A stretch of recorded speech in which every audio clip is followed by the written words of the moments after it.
নতুন এক গবেষণায় উঠে এসেছে দীর্ঘ সময় বসে থাকার অভ্যাস শুধু ওজনই বাড়ায় না, কিছু ধরনের ক্যান্সারের ঝুঁকিও বাড়াতে পারে। প্লস মেডিসিন জার্নালে প্রকাশিত গবেষণায় যুক্তরাজ্যের ৯১,০০০-এরও বেশি মানুষের তথ্য বিশ্লেষণ করা হয়েছে।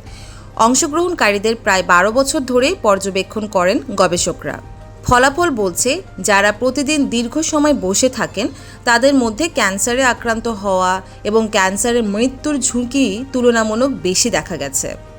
সবচেয়ে অবাক করার মতো তথ্য হলো, প্রতিদিন অতিরিক্ত মাত্র ১ ঘন্টা বেশি বসে থাকার সঙ্গে ক্যান্সারের মৃত্যুর ঝুঁকি প্রায় ১০% বেশি থাকার সম্পর্ক পাওয়া গেছে।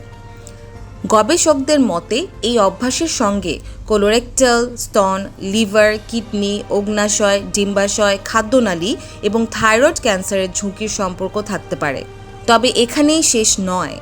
আপনি যদি সেই অতিরিক্ত ১ ঘন্টা বসে না থেকে হালকা ঘরের কাজ করেন, যেমন থালা বাসন ধোয়া, কাপড় গোছানো বা ঘর পরিষ্কার, তাহলে ক্যান্সারের মৃত্যুর ঝুঁকি প্রায় ১২% কম থাকতে পারে বলে ইঙ্গিত মিলেছে। আর প্রতিদিন মাত্র ৩০ মিনিট হাঁটা ঝুঁকি কমাতে সাহায্য করতে পারে প্রায় ৮%। সবচেয়ে চমকপ্রদ তথ্য, প্রতিদিন মাত্র ৫ মিনিট জোরে ব্যায়াম করলে ক্যান্সারে মৃত্যুর ঝুঁকি ২২% পর্যন্ত কম থাকার সম্পর্ক পাওয়া গেছে। তবে একটা বিষয় পরিষ্কার, এটি পর্যবেক্ষণ ভিত্তিক গবেষণা। অর্থাৎ বেশি সময় বসে থাকাই সরাসরি ক্যান্সারের কারণ এমনটা এখনই নিশ্চিত করে বলা যাচ্ছে না।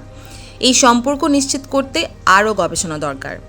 তাই সারাদিন একটানা বসে না থেকে প্রতি ৩০ থেকে ৬০ মিনিট পর পর একটু উঠে দাঁড়ান, স্ট্রেচিং করুন আর শরীরকে নড়াচড়ায় রাখুন। কারণ ছোট্ট এই অভ্যাসই হয়তো ভবিষ্যতে বড় স্বাস্থ্য ঝুঁকি কমাতে সাহায্য করতে পারে। আপনি দিনে কত ঘন্টা বসে থাকেন? কমেন্টে জানান। আর এমন গুরুত্বপূর্ণ স্বাস্থ্য আপডেট পেতে আমাদের সঙ্গে থাকুন।